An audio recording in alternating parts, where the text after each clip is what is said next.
Welcome to this practical exercise.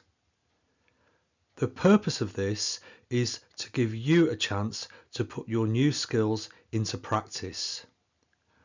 Review and consolidate as needed, confirm your understanding of the topic, and feel good about learning something new and being able to apply it.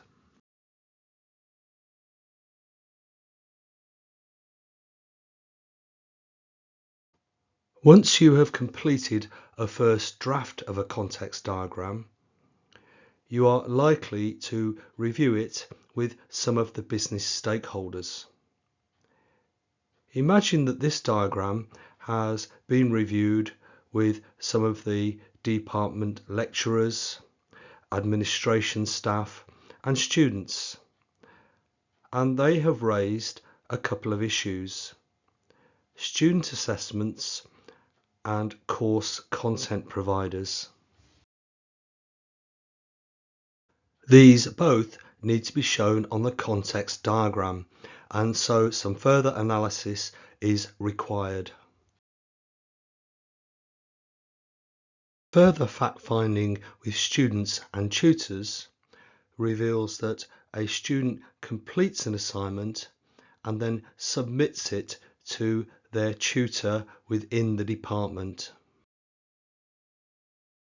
The tutor then marks the assignment and sends an assessment to the student with their marks and any additional feedback. Taking the issue of course content providers, fact-finding reveals that while most course materials are written within a department by tutors, they often make use of external content. The way that this works is that a tutor will search for relevant content for a course, select what they need, and inform the external provider. The external provider will then source the content required and deliver it to the tutor. This fact-finding indicates that we need to add a number of new elements to the context diagram. We already have students as an external entity, but we need to add student assessments. Education content providers may need to be added as an additional external entity, and we need to show how course content is delivered.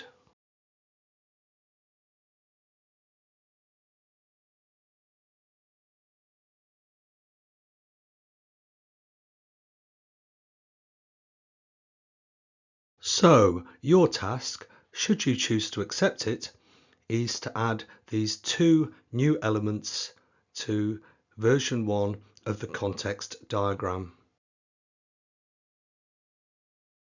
Some additional information, just a hint to help you complete this successfully. In the business scenario, tutors are regarded as being inside the system, as part of a department, whereas students and course content providers are outside the system. Here is how I suggest you approach this. It's an informal exercise, not an assessment or an assignment, and it is optional. You don't need to submit it, but do so or ask me for help if you need it.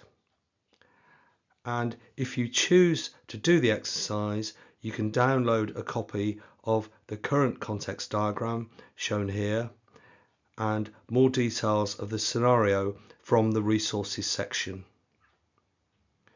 You can complete this however you want, the old-fashioned way with pen and paper, or using whatever diagramming tool or diagramming software you prefer. A suggested solution follows with a detailed explanation. If you choose not to do this as an exercise, I would suggest you take a look at this, as it does contain a few useful learning points.